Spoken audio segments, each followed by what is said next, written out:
Okay, let's do that. Sound check. Sound check. Going live for the first time in quite a while, actually.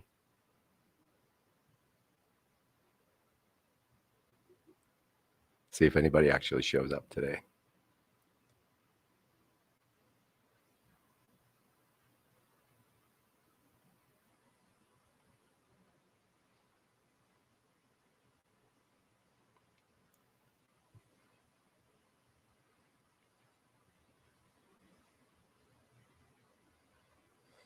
Stephen, how are you?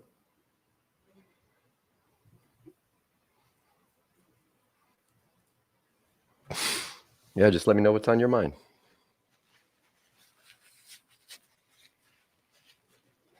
Just checking in with y'all. Happy Friday, man. What's going on?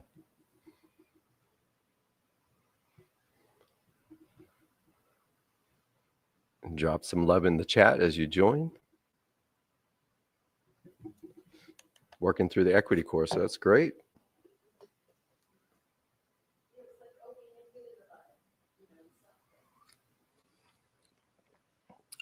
It's good coffee. All right. Stephen taking action there. It's good to hear.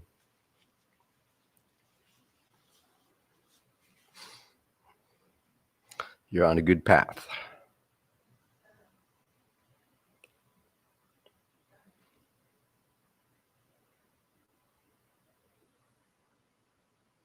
Yep, so I'm here in Pittsburgh for just about another week, and I'll be heading back to Texas.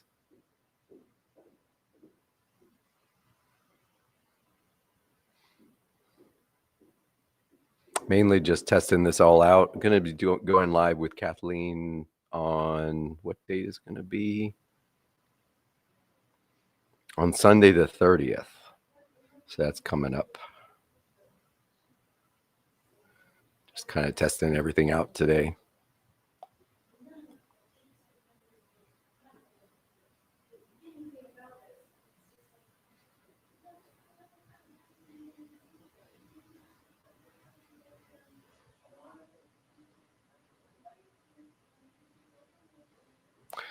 You guys can ask anything you want. Just try to formulate your questions.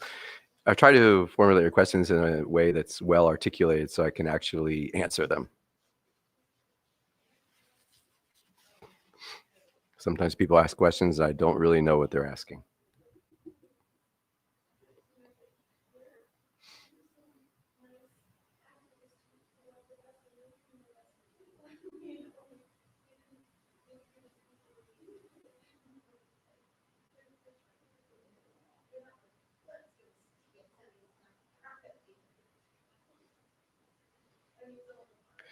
Stephen's question, what are your thoughts on getting enforcement of a promissory note? I just stick to the equity process. So the only negotiable instruments I use are the equitable acceptance. But we are supposed to have a guest in about a week who's going to bring forth some ideas on that. So he may have some more insights.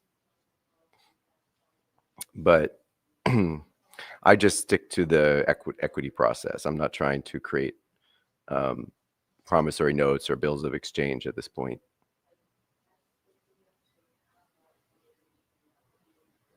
So we are going to have a guest live on Telegram. I'll tell you guys what date it's going to be. On the 28th. And they may have some more insights about that.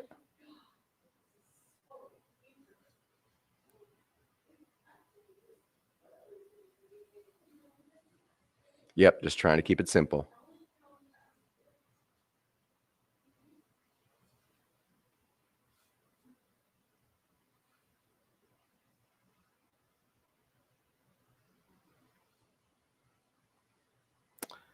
What questions do you guys have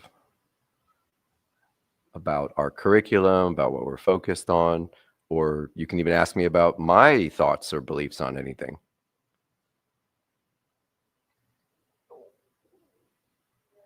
Cynthia, good to see you.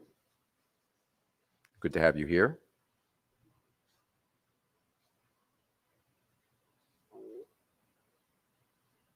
Let me know if you guys have any specific questions. Anything at all.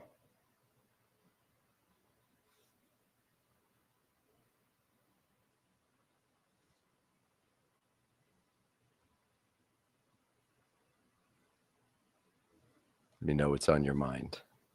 I'm kind of just testing out the software because I'm going to be going live with Kathleen on the 30th. So I just figured I'd give this a try. I hadn't checked in with you guys in a while.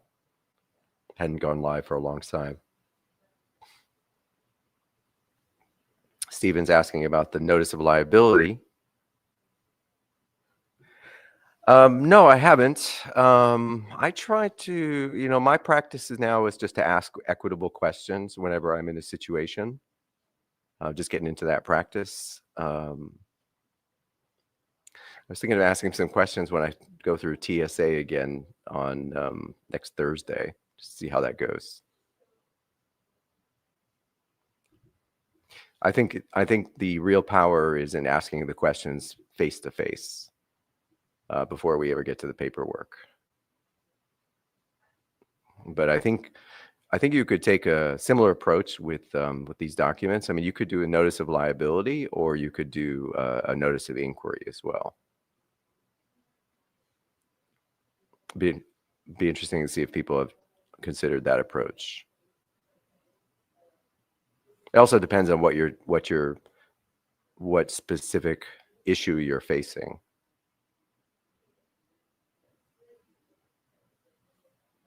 Juice and Vibes is asking PMA versus trusts. What do you mean by that? Are you want a contrast between them?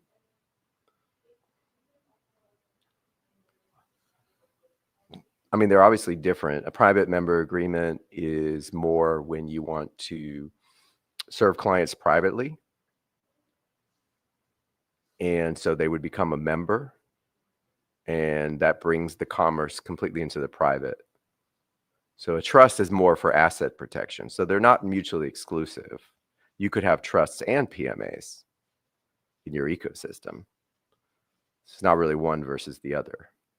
They're just different use cases. I'm not sure, because when you ask that, it makes it sound like you have to choose one versus the other. They're not. It's not really a comparison of apples to apples, really. Trusts are for asset protection principally, and PMA is to conduct commerce privately. So they both have value.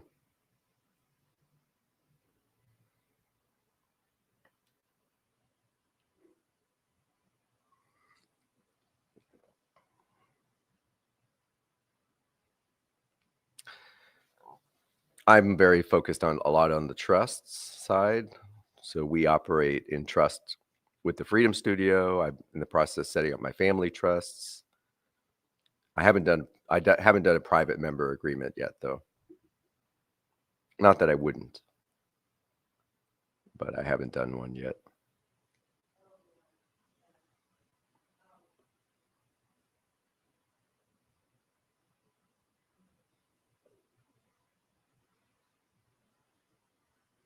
If you want to learn about trust, we teach, we deal a lot with that in the trustee network. Let me just drop a link here for you guys.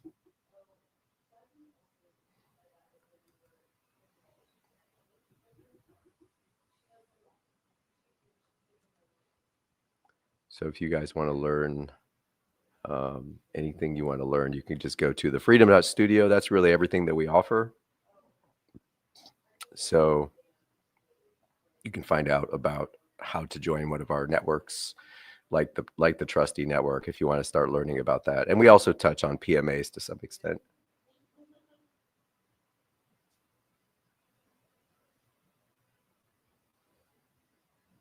Someone asked if you can put cash into the trust. I mean, a trust can hold any kind of asset, so I don't see why not. I don't see why you couldn't do that.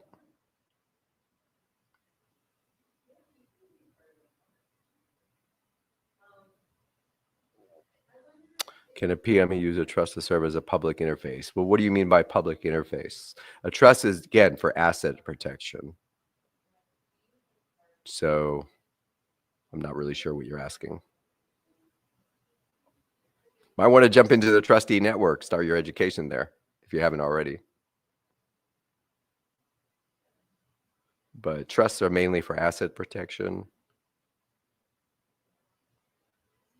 You could use a trust, a business trust, as a public-facing business instead of an LLC or a corporation. You could definitely do that. It's going to be a little more challenging because it's unincorporated, but it's not impossible to do that.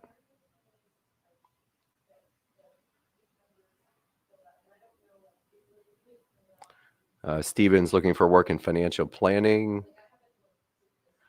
Well, do you want to do that privately? Because I know there's certain if you're doing financial planning on the public side, there's probably certain licensing and that would be required. Are you looking to do that kind of work privately or under some kind of license? Like, how do you want to approach that? And what kind of financial planning do you want to do? I mean, if someone's setting up a trust, there's going to be a lot of requirement for advisory under how to build the assets of the trust, how to create great investments.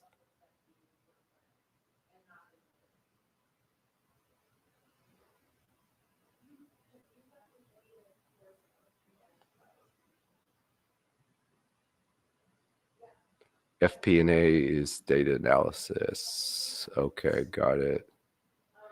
Well, who's the prospective client? Like, who needs that service? Can you give an example? Who could benefit from that service specifically?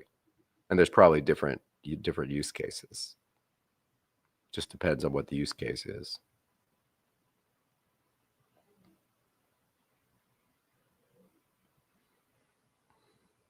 If you put cash into the trust, who holds it? Well, that depends. I mean, the trustees have legal title to all the assets of the trust.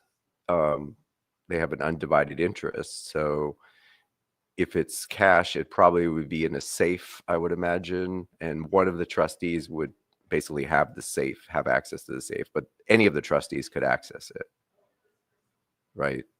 If there's an asset in the trust, then the trustees need to be able to properly manage it. So it could also be held by a nominee, which is an assigned party who just holds an asset but doesn't have any controlling interest in it. So it just depends on how you structure that.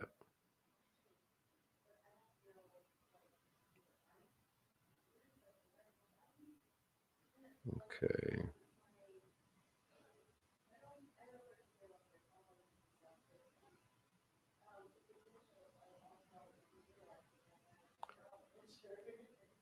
Okay, Steven's adding some.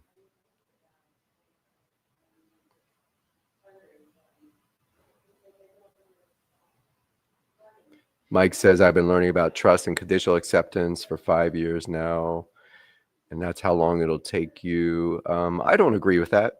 I don't think it takes 5 years to learn it. If it's taking that long, then one of two things is happening. You're not putting it into practice. Also, trust and conditional acceptance are two completely different things. So we don't want to mix things. You don't need to use conditional acceptance if you're going to set up trust. It's like mixing apples and oranges. They just have nothing to do with each other. But it shouldn't really take 5 years to learn something if you're putting it into practice. Right. So trusts, what we usually tell people is to really become competent in setting up trust the way we teach it. You need about 3 to 6 months. 3 to 6 months, but not 5 years. That's way too long.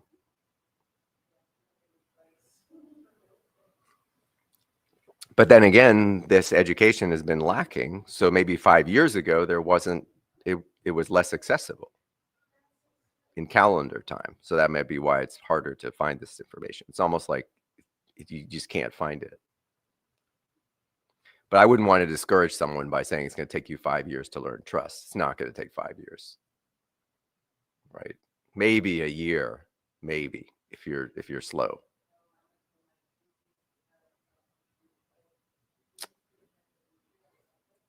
Stephen coming back to clarify forward-looking, analyze existing costs, headed making business decisions. Okay, but what type of business? What type of business? Prospective clients, manufacturers. Okay. Are you on LinkedIn? Because it sounds like LinkedIn is where you want to connect to your market. You could become an influencer on LinkedIn and connect with potential clients there and add value. You could also create a YouTube channel where you talk about, some of the tools that you're developing.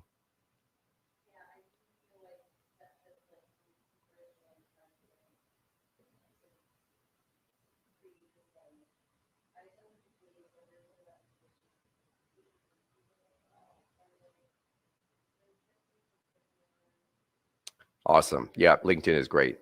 I use it a lot.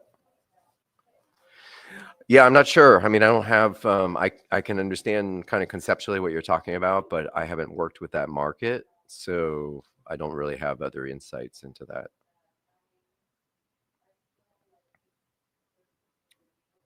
It does sound valuable.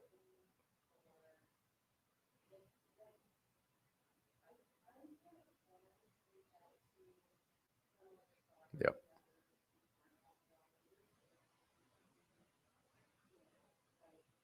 Someone's asking about Govinda Tidbal, what he's been doing in Australia regarding the birth certificate. No, I'm not familiar with specifically what he's done. What has he done?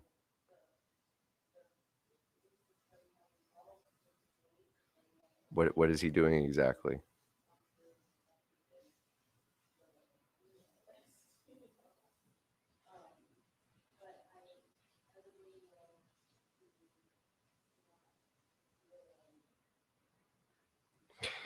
This is just my opinion, but if you want to be sovereign, you should be focusing on what you can set up for yourself, whether it's for your family or for your businesses to protect those assets.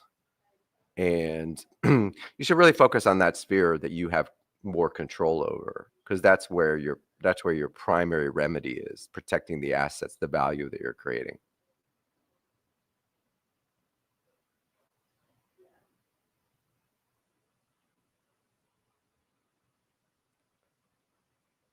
Don says, I have a trust with S Corp. How would I put automobile in it?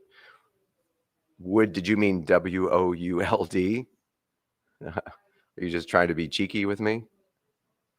What do you mean by trust with an S Corp? These are two completely different things. What do you mean by that?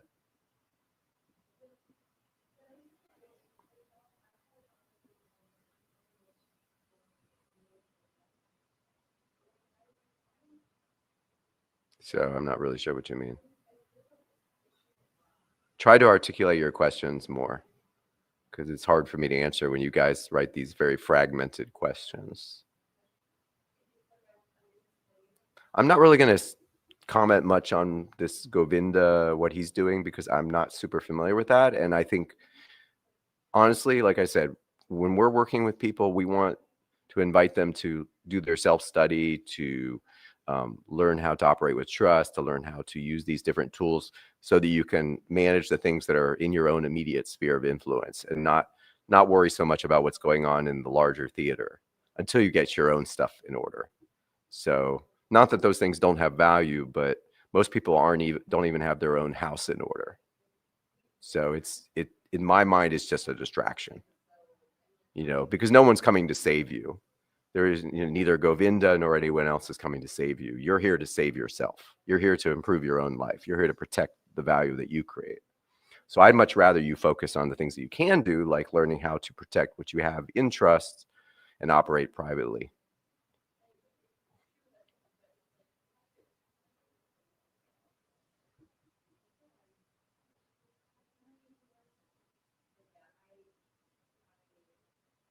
So I want you guys to try to articulate better questions. Life is not about just getting what you want. It's about creating value and then protecting it. Remember what Jim Rohn said. He said, all good will be attacked, all value must be defended. Okay, so what are you creating, a value that you want to protect?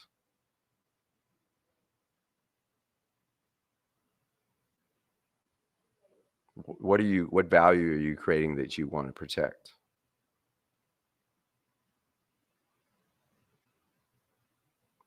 So try to articulate more well thought out questions.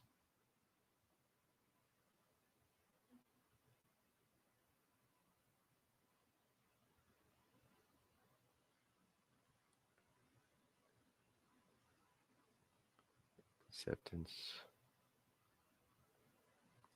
Is equitable acceptance or return the same thing? Well, I'm not sure what you mean by return. Basically, with equity, the reason we're accepting and return everything is equity recognizes the truth that there is no money. It's all negotiable instruments. And so everything that's going on the public side is based on contracts that are tied into that same system. So when you receive an obligation, you have a liability. So liability is to respond, and the power is to discharge it through your acceptance. So we accept it and we return it. So it's kind of part of the same process, if that answers the question. So accept and return, rinse and repeat. Right? There's no controversy, there's no need for controversy. Who here is dealing or has dealt with any specific court cases? I'm just curious. Who here is dealing with or has dealt with any specific court cases?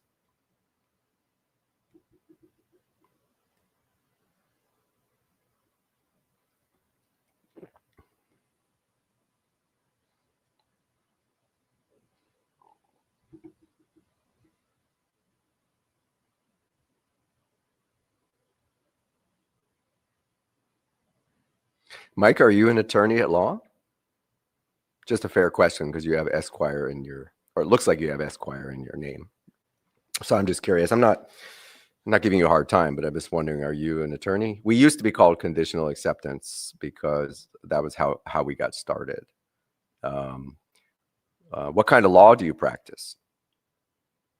What kind of law do you practice? Just out of curiosity. And tell me more about that.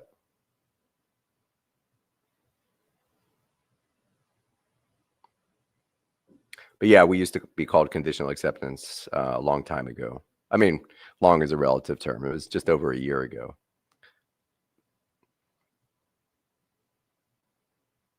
That's kind of how we got started. But I saw very quickly that there was a much higher level. So I decided to embrace the higher level.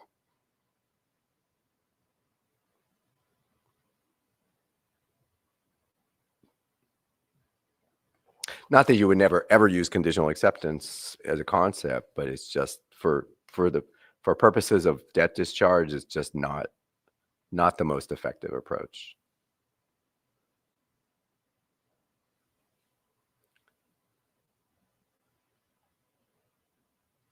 Okay. Hi, Kavesh. If I'm pronouncing that right.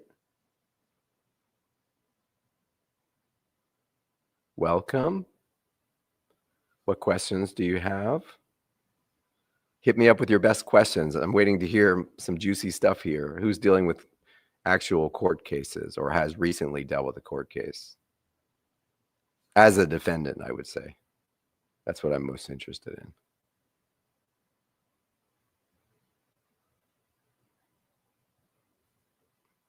Mike says dealing with common law, contract law, tort law, and trust and equity. Okay, cool. Very cool.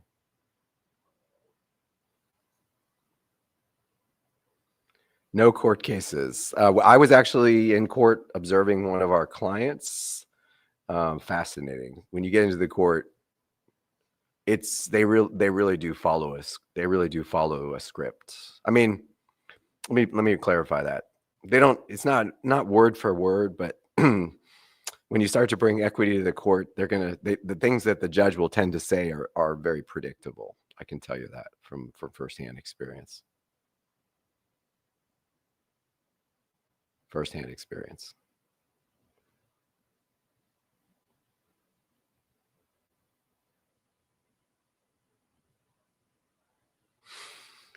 Someone asked, what did you think of Sovereign Pete's notice templates? I haven't seen his templates per se. So I actually just bought one of his books. So it just arrived a few days ago. I haven't started reading it yet. I'll probably read it on the airplane ride home. But I haven't actually started reading the book. I'm not sure if his templates are in the book or not. But I did grab one of his books. I think it was the first one.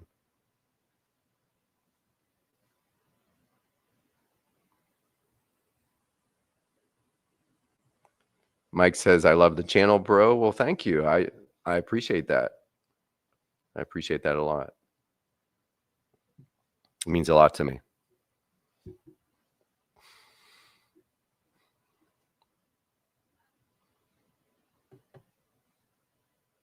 What did you guys think of the interview with Sovereign Pete, by the way? For those of you who watched it, what did you think of the interview? Would be curious to hear your thoughts. What did you think of the interview with Sovereign Pete?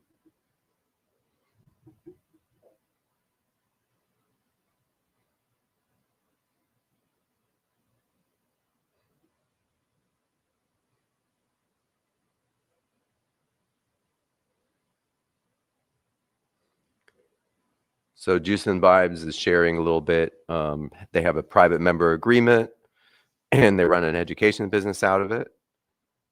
Proves challenging working with schools who want an ABN. What's an ABN? Is that an Australian business number? Just taking a guess there. So I use a discretionary trust for the ABN.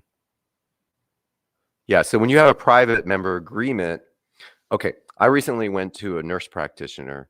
And so how did she do it? So she does her public advertising, right? So different industry. And then when you're in the office with her, then she privately in this part of the consultation says, oh, by the way, I have a private member agreement. If you want to work with me privately, you can sign the agreement. So she's not advertising that at all on the public side, which is the correct way to do it. You don't want to advertise your PMA. Okay. So when she has a private interface with someone, she can invite them to sign the PMA and become a member. And then as a member, you can work with her privately. Okay, but there's no public interface to that. So the public interface would just be done the usual way. So they probably would require an ABN or, in the US, it would be an EIN, a registered entity. Depends on the industry. So, but the private member agreement is presented and offered privately. It's not advertised publicly at all.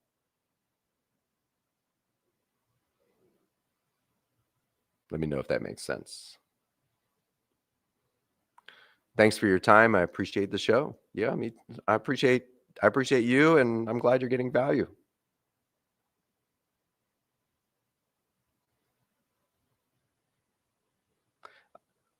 Who here has compelled performance with the TSA? I'm just curious.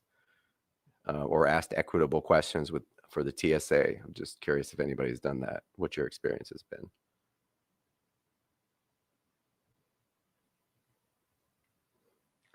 Mike weighing in on Sovereign Pete. It was good stuff. Great show.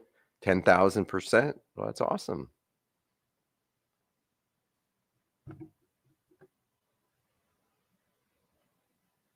Kavesh says, would have liked a little more of your input in that interview. Yeah, I mean, every interviewee is a little different. So if you're referring to Pete, he just was riffing, and so I just let him riff. And I did ask him, the questions that I wanted to hear. But everybody has different perspectives, so I may not necessarily have the exact same perspective that he does.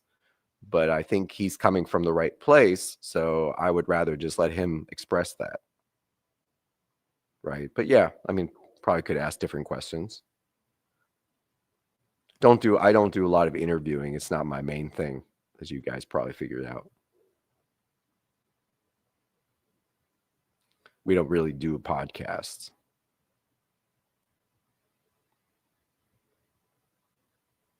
Silent Walk says, loved it. Again, I'm assuming you're referring to the interview.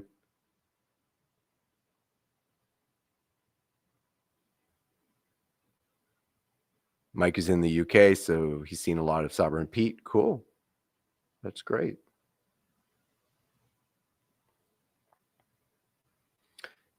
Juice and Vibe says Australian business number, so probably this equivalent of an EIN number in Australia, it sounds like.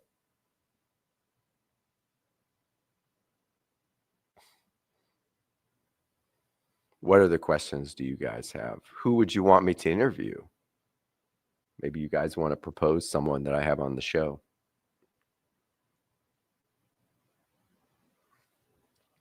Who would you like me to interview? And if you know them, you can suggest.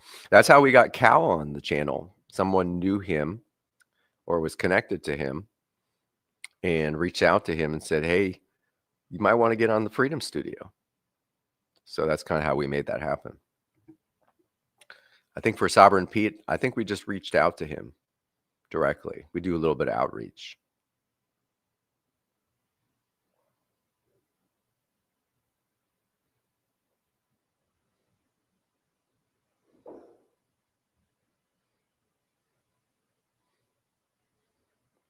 Annie True 3202 says, was just now listening to the interview with Cal from a few months back. I'm trying to remember when that was. This is August, I think. So grateful for it, and discussion around the spiritual foundations. Yeah, it's all spiritual. It's all based on the foundations of how reality works. It's not just the manifestation of what's going on. It's always about the deeper layer. It's always about the deeper layer.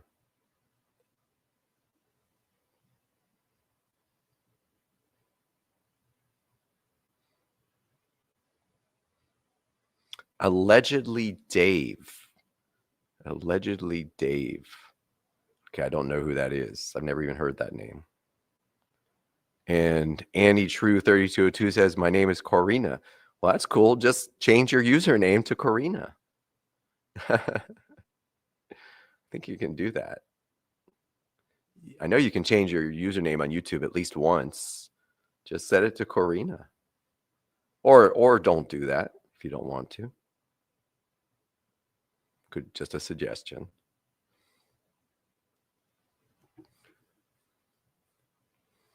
So who here has already set up or has at least begun the process of setting up a private trust ecosystem for your business or your family or both? Who's already in that camp? Let me know. You guys are giving me some good suggestions here. People I've never even heard of. Bibi Bacchus. If you know them, give them a shout out. Tell them, hey, contact the Freedom Studio. Dave Murphy, again, I don't know who that is, but happy to talk to them. There's a lot of folks going on out there. A lot of great stuff going on.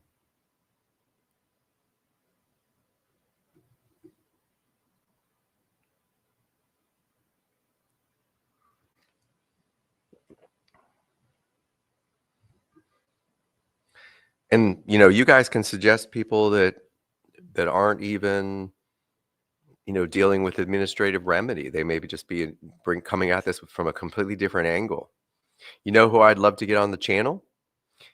Jason from Archaics. I've already reached out to him. Jason Brashears from Archaics. If you guys know him, send him a shout. Send him a good word. I'd love to get him on the channel. Jason Brashears from Archaics. And if you don't know who he is, go check out his work.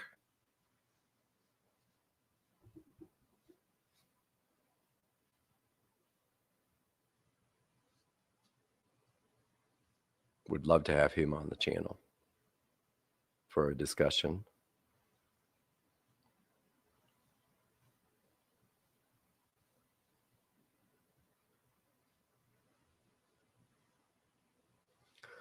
Excuse me. This cold weather has been getting to me a little bit, so got a little bit of a cold. But you guys are making some good suggestions. So I would say if it's someone that you know, that you have contact with, reach out to them. and suggest that they reach out to us. And if it vibes, if there's a good synergy, then we can have a conversation. I'd love to talk to them.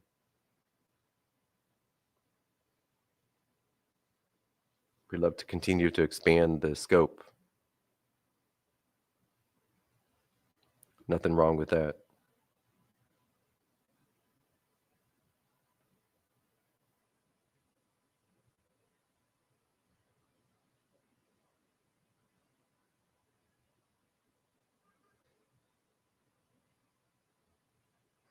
So let me know who you would like to.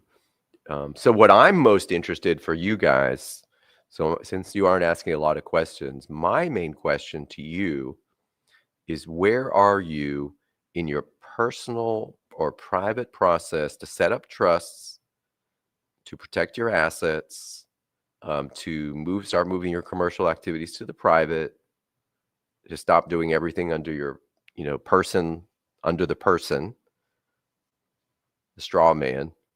Where are you guys in that process? That's what I want to know. Okay, not what's going on over there with those guys. I want to know what you're doing with your trusts, because that's really where you're going to get a lot of remedy. That's where things are going to start to improve for you. So please share with me where you are in that process.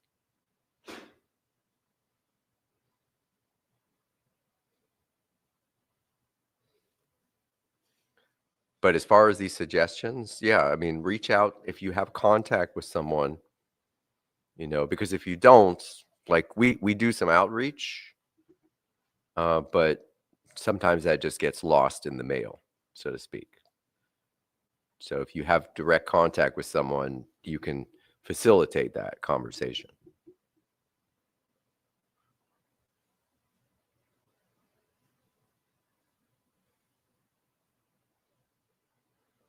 Okay.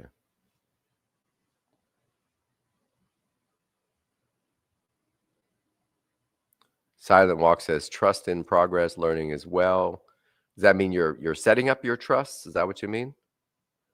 That's great.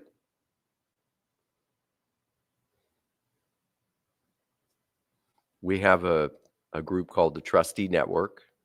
And what we do in the Trustee Network is it's very hands-on. We teach you how to establish a trust ecosystem. The trusts that we teach we teach you how to write them from scratch. So we're not using templates, but we're going to teach you how to do that, because that's what I do. I write them from scratch, right? But based on best practices. And I still have my mentors look over some of the trusts that I create to give me feedback, because no one has all the answers. But what we do in the Trustee Network is we teach you how to create these trusts, how to layer them, how to control everything from behind the scenes without being the trustee, so you preserve that arm's length. And then, of course, how to find great trustees, because that's part of the problem, right? You need good trustees, independent, non-related trustees.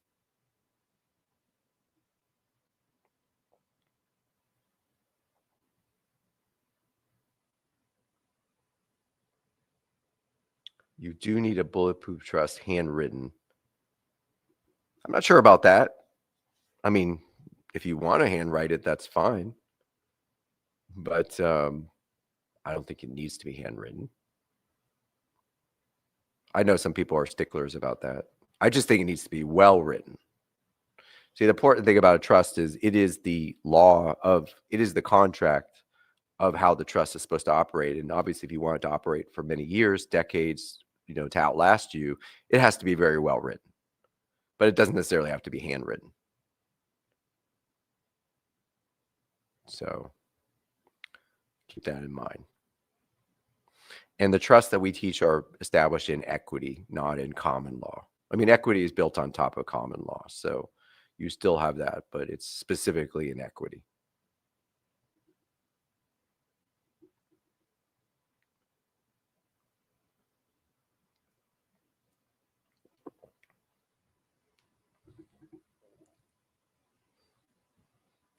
All right, you guys aren't asking a lot of questions, so we'll probably wrap this up sooner rather than later.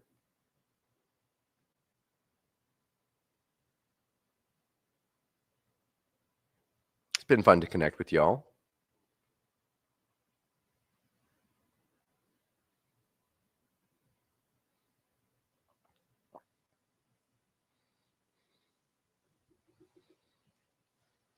What did y'all think of that recent video our most recent video I posted where Aaron and I were kind of talking about Brandon's take on equity, debunking equity? What did you guys think of that? Just curious. What did you guys think of that video?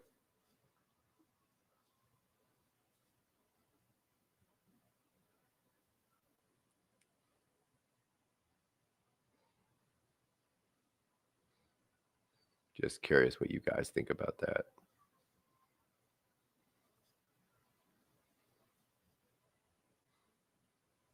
Don't be shy. Let me know your thoughts if you are bold enough to do that.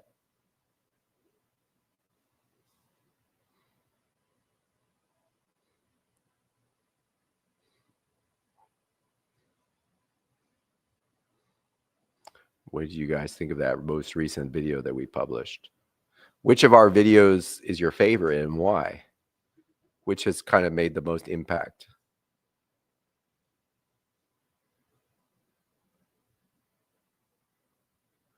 Karina. See, I remembered your name, Karina. I remembered your name, even though your username is different. Was introduced to this through him. Glad you addressed it.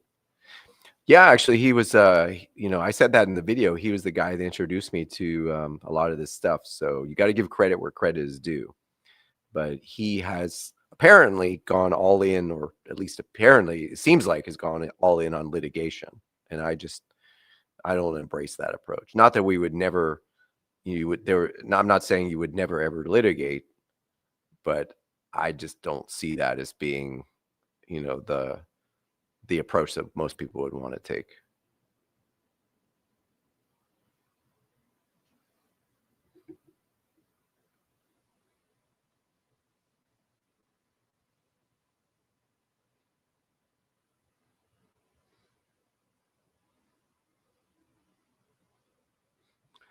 Some of you guys are making comments here and I have no idea what you're talking about. So I'm not even going to address them because I'm missing the whole context of what you're talking about. So it's like it's almost like you're jumping in halfway through a conversation that we haven't had. It's like leaving out details. I have no idea what you're talking about. Like you're saying, I sent this to him, this, that to him. Who is him? I mean, it's like, you guys need to articulate your statements a little bit. I have no idea what you're talking about. I'm not a mind reader. Would love to be able to read people's minds, but I haven't figured it out yet. I'm pretty good at reading people's facial expressions if we're face to face. Like I can kind of see where people are coming from, but as far as reading the actual content of what's in your mind, I can't do that.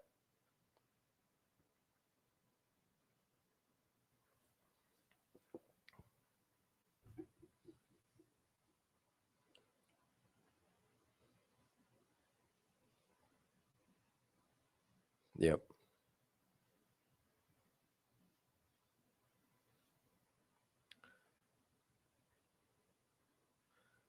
Mike says, put people on the chat live. What do you mean by that? What do you mean by that? Kavesh saying, gonna head over to your channel, catch up. Awesome. Yeah, see what you like. Got some new videos. I have a few more in the queue. I've been kind of busy lately, so I haven't created as many videos as I would have liked. But we're going to just continue to do what we can. But yeah, let me know what you think.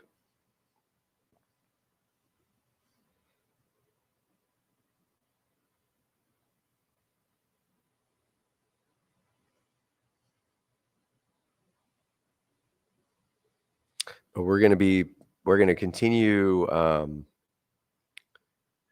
Our big push is going to be with trusts and equity. That's probably not going to change anytime soon.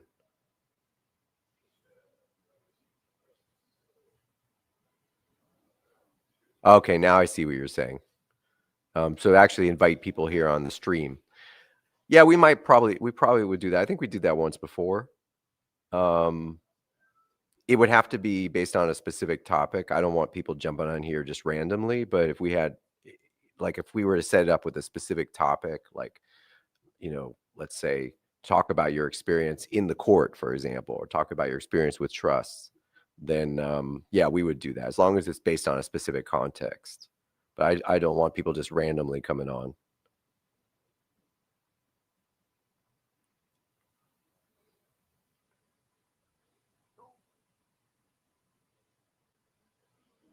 So I like that idea.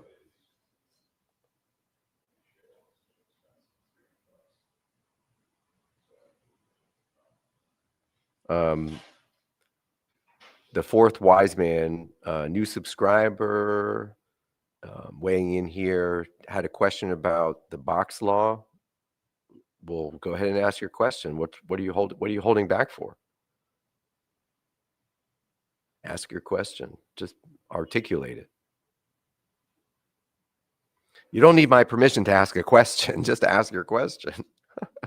If I can answer it, I will. If I don't know the answer, I'll just tell you. All right.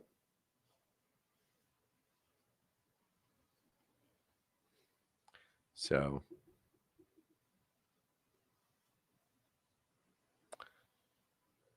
I don't know everything. So I'm just going to be honest with you.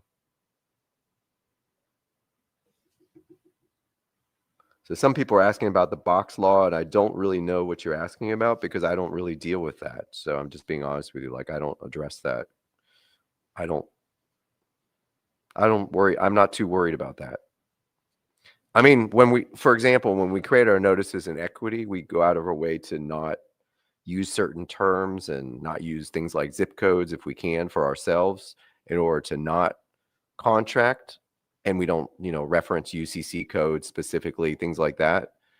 But yeah, I mean, the four corners rule, we don't really use that. Not based on the notices I've created. And even if I did, so what? I mean, as long as you're writing authentically. But in the equity notices, it is customary to go out of your way to not use certain terms, to not contract or get into the commercial jurisdiction to the greatest extent possible. But we don't use the four corners rule in equity as far as I've seen.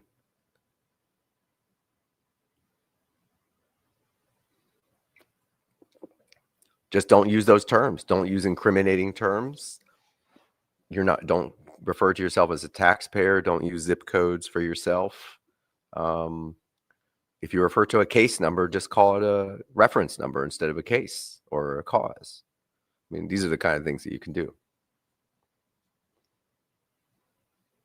Don't quote the UCC. I mean, just you can refer to it, but you don't need to quote it, right? It's the commercial jurisdiction, right?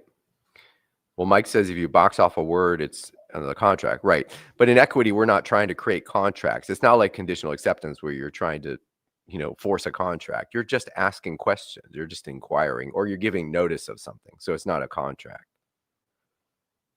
That's why they're all non-negotiable. So I think y'all are getting into the weeds here and losing the bigger picture. That's something I've noticed. Can I just share some honest feedback with the community? I've noticed that people tend to get lost in the weeds of things, and sometimes you lose the bigger picture. That's the number one thing I'm seeing. Okay. You're kind of losing the spirit of what we're trying to do. Okay. It's not an intellectual exercise. It's a spiritual exercise, if you want to put it that way.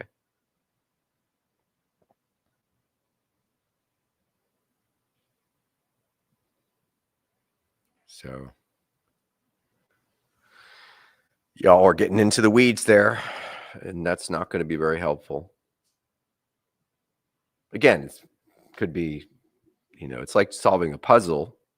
The left brain loves that shit, but is it really going to take you where you want to go?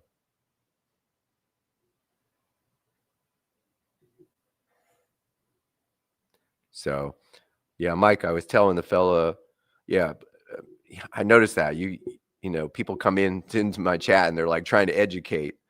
That's not very respectful, is it?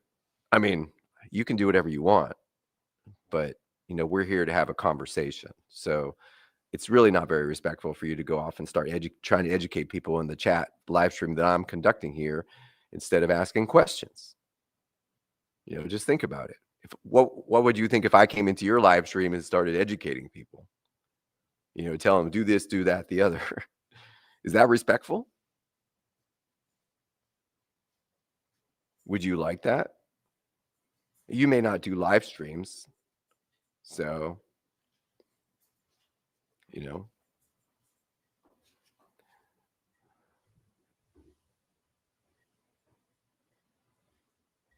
yeah. So y'all are getting into the weeds here.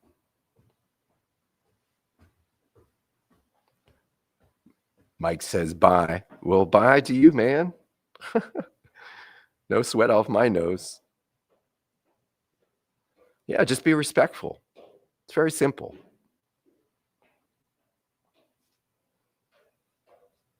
What I'd love to know is, again, I've asked this question several times, where are you meaning you who's watching me, where are you in the process of protecting the value that you're creating, for example, through trust and by bringing equity? That's what I would love to know, because that's what we roll with. Okay. So yeah, if you don't like it, there's the door. Don't let the door hit you on the way out.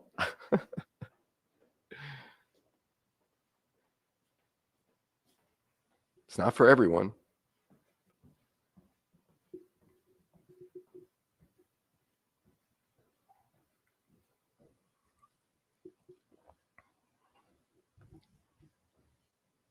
So we got some egos, some people like beating their chest, like, I'm this, that, and the other. That's fine. You do you.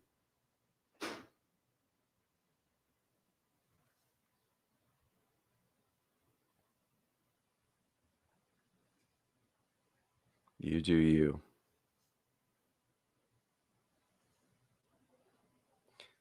So how are folks doing with your setting up your trusts? I'll just ask that one more time here before we wrap up, because that's what I really would love to know.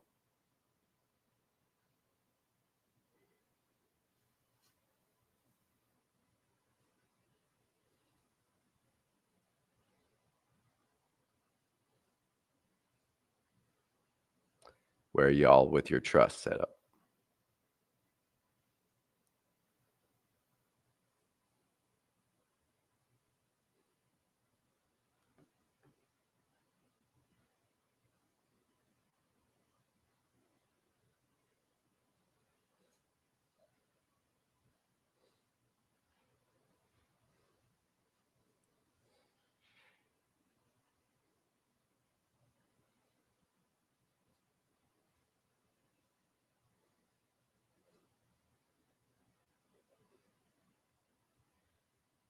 Where are you guys in the process of setting up your private trusts?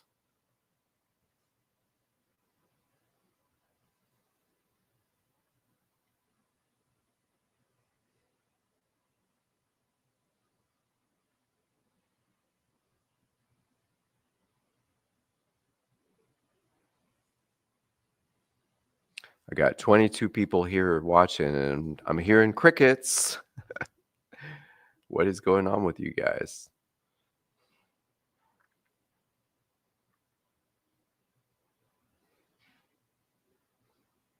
Maybe I'm not able to see the comments on Facebook. Let me double check that.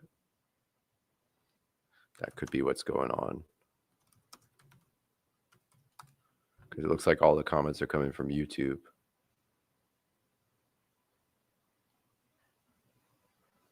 That could be the issue.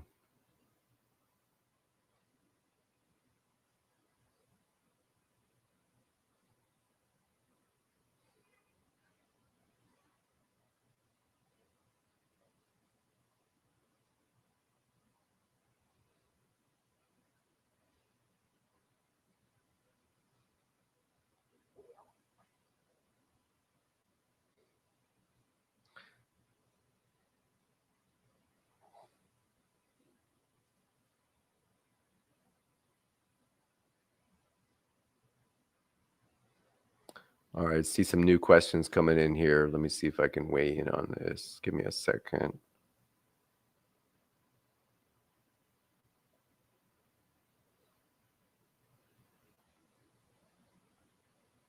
Steven says, still learning, join the Trusty Network. That's awesome. Great to have you with us. Yeah, I hear you. I mean, I've always got a lot going on. So, part of it is obviously having a good team behind you. Like the Freedom Studio, we are a whole team. It's not just me. So, obviously, we're going to be able to get more done than if it's just me. But even notwithstanding that, I mean, stuff does take time to get done. So, the important thing is just to be making progress, in my opinion, just to be making some progress. So just keep those things in parallel. I like to keep track of everything so I don't have to keep it in my head. You guys have heard me talk about using a tool called ClickUp to manage everything. I find that super productive, whatever you're working on.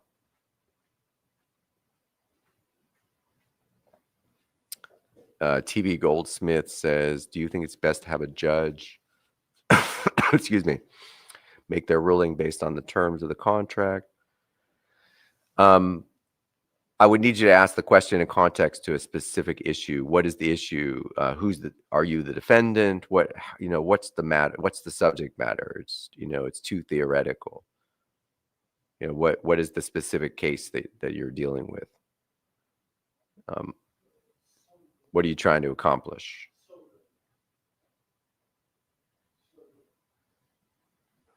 Silent Walk says, working on it, like I said. Well, that's great.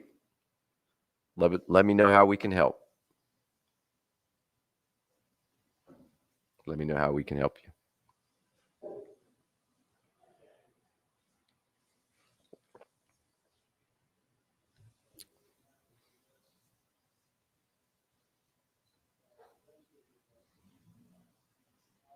Going back to this question, if you're a defendant in court, the judge can make whatever ruling they want. You're just going to accept it and return it for settlement, right? Because it's a public obligation.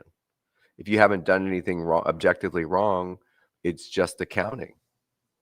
Okay, so I'm not really sure the context of what you're talking about.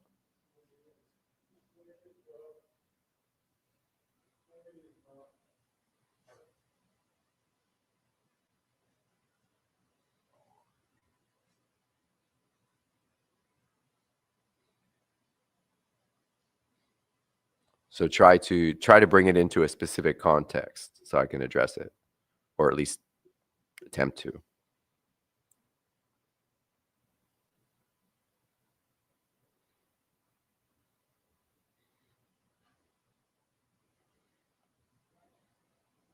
And we're probably going to wrap up here because I'm not seeing a lot of questions.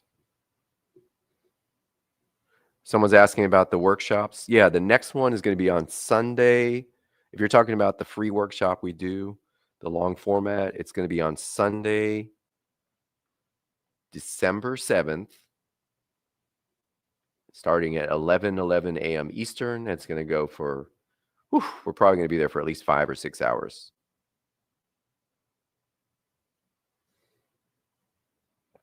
So yeah, if you can make it, then that would be great.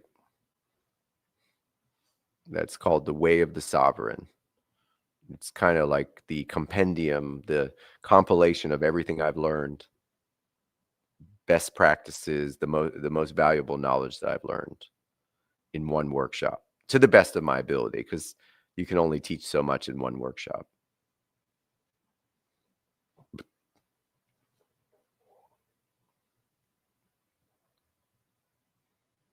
So if you can make it, it'd be great.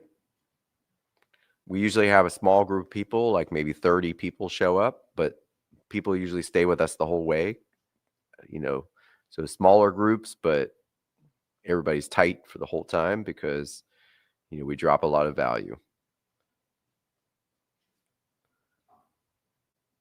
And it's actually better that way because we can interact more. I don't necessarily need like 100 people showing up. Not that there would be anything wrong with that, but we usually get about 30, somewhere between 30 and 40 people showing up.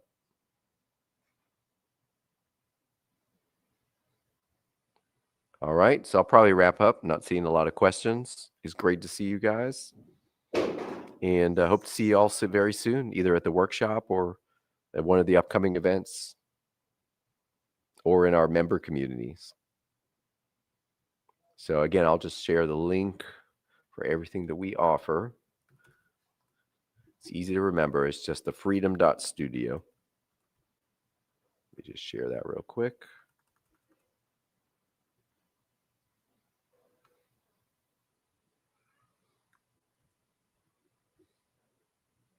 The freedom.studio. Excuse me. The freedom.studio. Everything you need. Someone asking here, have you considered using a whiteboard? Yeah, the original format we did slides, but I actually like to just do it face to face. I'll probably do some slides at some point, but I actually prefer just to talk to people, talk through things. I find that people pay attention more. It's mostly just about conveying ideas.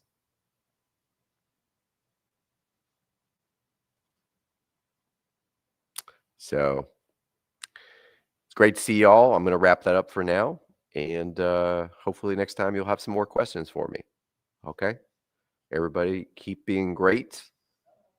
And I'll see you guys soon, hopefully at one of our upcoming events. Take care, everyone.